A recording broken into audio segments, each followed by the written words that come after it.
Canada বিশ্বের দ্বিতীয় বৃহত্তম রাষ্ট্র, যা উত্তর আমেরিকার উত্তর মেরু বেশিরভাগ অঞ্চল নিয়ে অবস্থিত। এ দেশটি প্রশান্ত মহাসাগর থেকে উত্তর দিকে আটলান্টিক ও আর্কটিক মহাসাগর পর্যন্ত বিস্তৃত। কানাডা দেশের সবচেয়ে ধনী দেশগুলোর মধ্যে একটি এবং এটি বিশ্বের দ্বিতীয় শীতলতম দেশ। আজকে আমরা এই ভিডিওর মাধ্যমে কানাডা সম্পর্কে জানা এবং অজানা প্রয়োজনীয় কিছু তথ্য জানব। তো চলুন ভিডিওটা না টেনে পুরোটা দেখি। কানাডা নামটি সম্ভবত এসেছে কানাটা নাম থেকে, যার অর্থ গ্রাম বা বসতি। কানাডার অধিকৃত ভূমিতে প্রথম বসবাসের জন্য চেষ্টা চালায় আদিবাসী জনগোষ্ঠীসমূহ। 15তম শতকের শুরুতে ইংরেজ এবং ফরাসি অভিযাত্রীদের আটলান্টিক উপকূল আবিষ্কার করেন এবং পরে বসতি স্থাপনের উদ্যোগ নেয়। এবার জানা যাক কানাডার প্রদেশ কয়টি।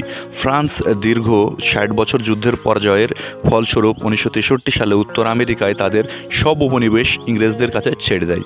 1867 সালে মৈত্রিতার মধ্যে 4টি স্বায়ত্তশাসিত প্রদেশ নিয়ে দেশ হিসাবে কানাডা গঠন করা হয়।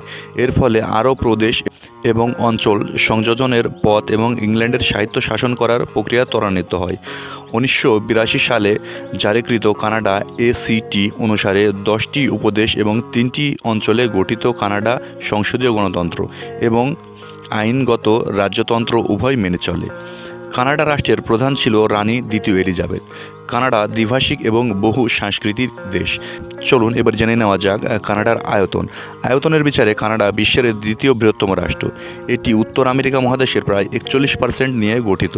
কানাডার মোট আয়তন 99,84,670 বর্গ কিলোমিটার।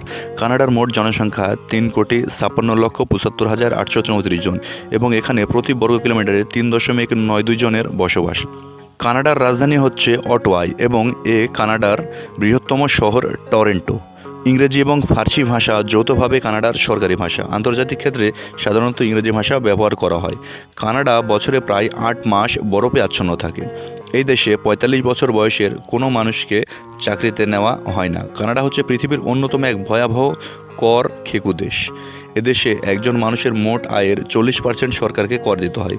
এজন্য এখানে ধনী এবং গরিবদের ব্যবধান খুবই কম। 1971 সালে কানাডা প্রথম মাল্টিকালচার দেশ হিসাবে নিজের নামে প্রস্তাব করে। নায়াগ্রা জলপ্রপাত যুক্তরাষ্ট্র ও কানাডার সীমান্তবর্তী এলাকায় অবস্থিত। আমেরিকাতে জলপ্রপাতটি পেছন থেকে দেখতে হয়, কানাডাতে সরাসরি সামনে থেকে দেখা যায়, যার ফলে সম্পূর্ণ জলপ্রপাত ভালোমতো দেখা যায়।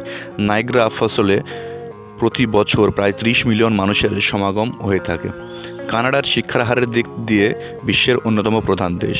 এই দেশের প্রায় 50% মানুষের কলেজ ডিগ্রি আছে। কানাডাতে পৃথিবীর সবচেয়ে বেশি লেক আছে। পৃথিবীতে যতগুলা লেক রয়েছে তার মধ্যে 60% কানাডাতেই অবস্থিত। কানাডা বিশ্বের মধ্যে 7ম শান্তিপূর্ণ দেশ।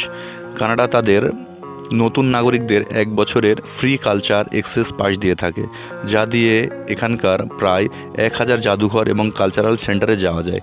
কানাডা সরকার এটাই এই কারণে করে যাতে নতুন নাগরিকত্ব পাওয়া নাগরিকরা কানাডা সম্পর্কে আরও ভালোভাবে জানতে পারে। বিশ্বের প্রায় 60% পোলার বিয়ার ভাল্লুক কানাডাতে পাওয়া যায়। সৌদি আরব এবং ভেনেজুয়েলার পর কানাডাতে বিশ্বের দ্বিতীয় বৃহত্তম তেলের মজুদ বিদ্যমান।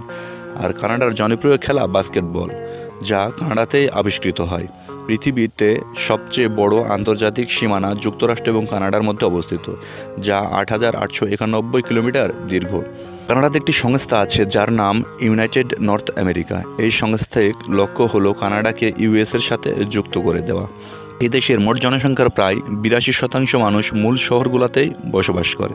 বেশিরভাগ শহরগুলোই এদেশের দক্ষিণ সীমানার দিকে অবস্থিত। এর কারণ পূর্ব সীমানার দিকে অতিরিক্ত ঠান্ডা আবহাওয়া। 1947 সালে কানাডাতে সবচেয়ে কম তাপমাত্রা রেকর্ড করা হয়েছিল।